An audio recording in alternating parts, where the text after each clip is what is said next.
Texas. Mr. President, are we in a quorum call? No. Thank you, Mr. President. Well, Mr. President, we're back in session today after a week or so of being out of session. We have a habit of calling that a recess, although it doesn't necessarily feel like a recess. Some people like to call it a home state work period, which seems a little awkward. But nevertheless, it was good to be back home, but it's also good to be back here in the nation's capital to do the work that our constituents sent us here to do. So the term recess implies a restful and relaxing break from work, but for me and most of my colleagues, those recess weeks are some of the busiest ones of the year. Since the Senate gavelled out about 2 weeks ago, I've traveled across Texas to meet with my constituents, including time in Austin, Fort Worth, San Antonio, Pasadena, and Dallas. When you have the privilege of representing 30 million Texans, it takes a little bit of effort just to get around the state, but we do it on a regular basis, and I'm always invigorated by the interaction with the folks I work for. Yesterday, of course, we celebrated Memorial Day.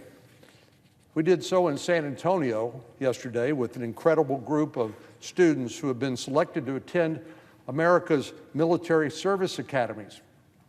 These young people are among the best and brightest in our state, and they've chosen to pursue a challenging and honorable career in our nation's military. Each Memorial Day, my office hosts a send-off for these students, and it is far and away my favorite event of the year. Now, these aren't just students that I've recommended to the service academies. Those are the ones, it includes those recommended by any member of the Texas delegation. And we had about 500 people there in San Antonio yesterday, including about 100 students, and it was a great event. It's always inspiring to see these students answer the same call to serve that generations before them have answered. They are the next generation of military leaders. But as we know, it's not just military leaders, because eventually many of those folks will get into the private sector, as my parents and others did after World War II, and they become leaders in their own right in other capacities other than military. But it was a pleasure to spend the day celebrating the incredible journey that they're about to embark on. I had a lot of fun kidding the parents, because I said, well, your son or daughter is getting a full ride to a service academy that is worth hundreds of thousands of dollars, and that always brings a big smile. Of course, that's not the main reason they go. The main reason they go is because they're young patriots, and they have worked hard and demonstrated a lot of ability and self-discipline to get to where they are. But it was a delightful event. Last week, I also had the chance to hear about how legislation that we passed last year, called the Bipartisan Safer Communities Act, actually was being implemented. As you'll recall, this legislation was introduced in the wake of the shootings in Uvalde, Texas, about a year ago, which claimed the lives of 19 students and 2 adults, 2 teachers. There was obviously a need for more mental health and school safety resources, and that is in large part what that legislation provided. So I visited 3 school districts that received school hardening grants that were authorized by the bill. You know, part of me, Mr. President, is very sad to go into a school and realize that these students have to be protected from these sorts of threats, because no child should have to go to school afraid for their safety. No parent should have to send their child to school afraid for their safety. But these are the times, such are the times we're living in, and so I was glad to see these protective measures in place. For example, at Agnes Cotton Academy in San Antonio, they recently installed a new digital portable radio system which connects to earpieces and a school intercom system. I saw similar technology at the R.L. Pascal High School in Fort Worth, which purchased specialized smart radios, as well as a system that can send emergency alerts to school phones and digital clocks inside classrooms.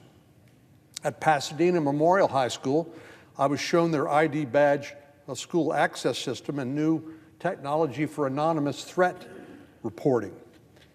Each of these schools has been able to review their own readiness using the best practices that have been recommended for schools across the nation, and then invest in the technologies and capabilities that fit their needs.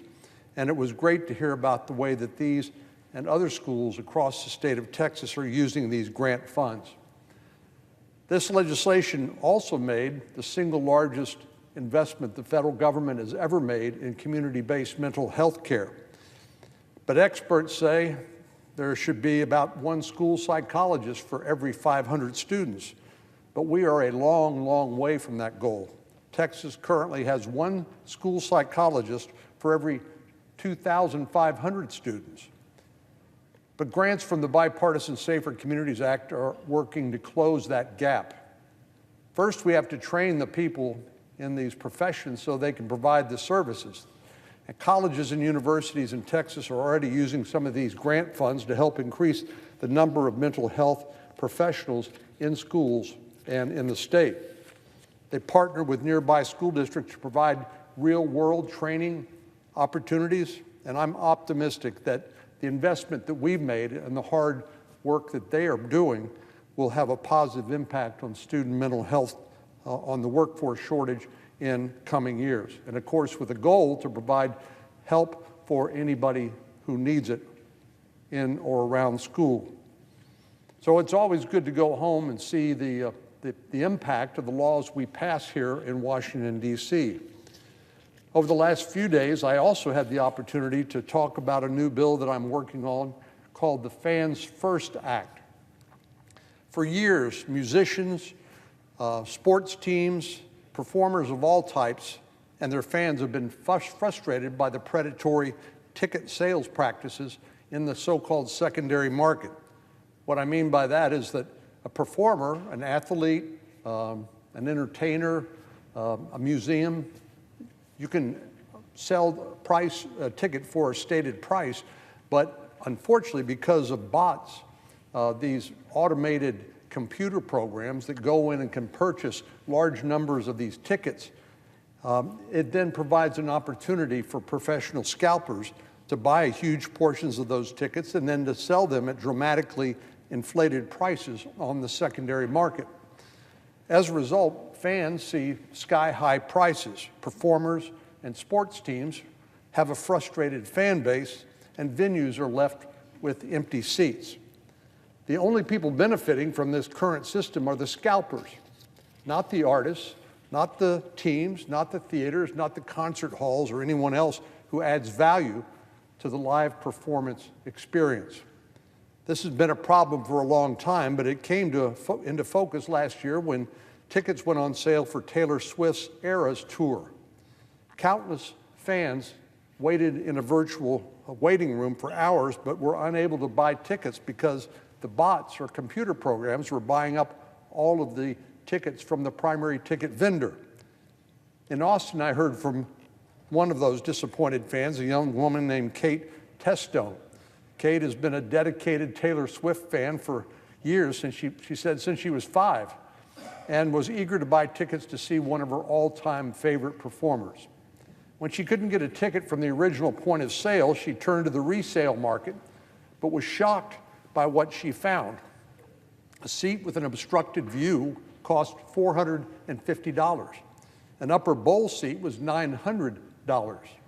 Many tickets were selling for thousands and thousands of dollars. Kate's a college student who said she eats ramen for almost every meal. I'm not sure that's strictly true, but that's what she said.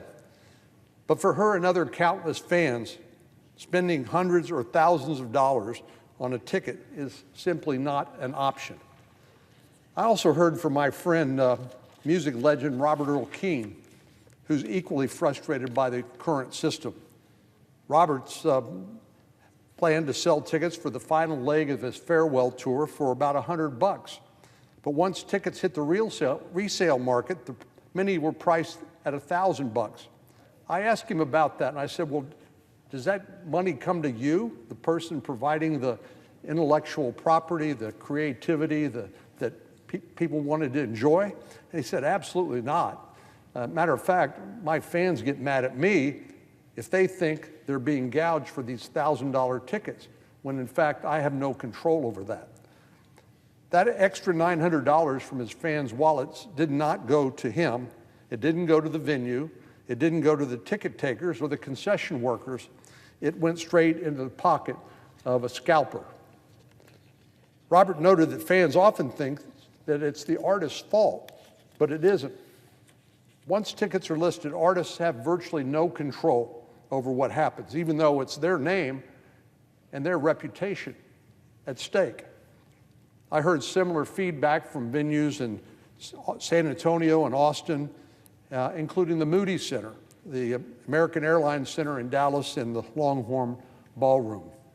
Same frustrations were felt by sports teams, everyone from University of Texas Athletics to the Dallas Cowboys. There's an overwhelming sense that the current system isn't working, and it jeopardizes the relationships between fans and their favorite artists, teams, and venues, even though they aren't to blame. I've been working on a bill called the Fans First Act to address some of the core issues we're seeing. The bill will focus on improving transparency so fans are aware that the $1,000 ticket they're about to buy is coming from a reseller who originally bought it for $100. It will also include reforms that improve consumer protection, and that's really what we're talking about here, is protecting consumers from the price gouging.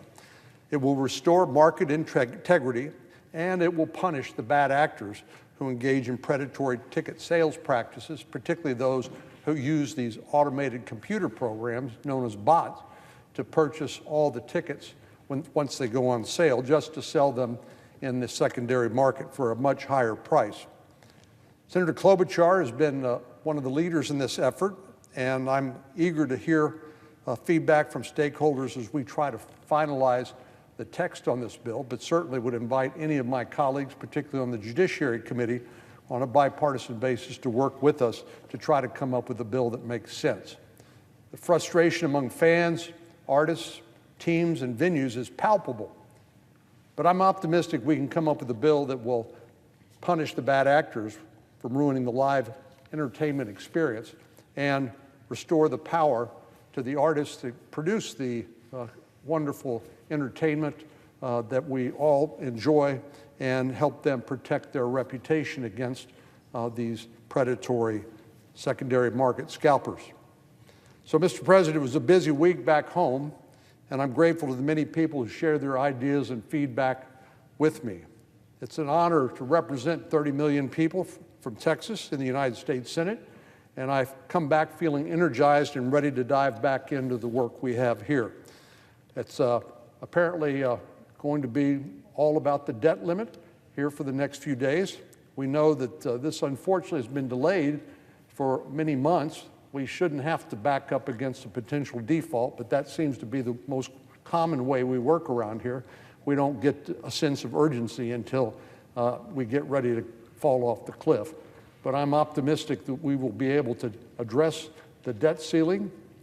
At the same time, we can help restore some measure of fiscal responsibility and integrity.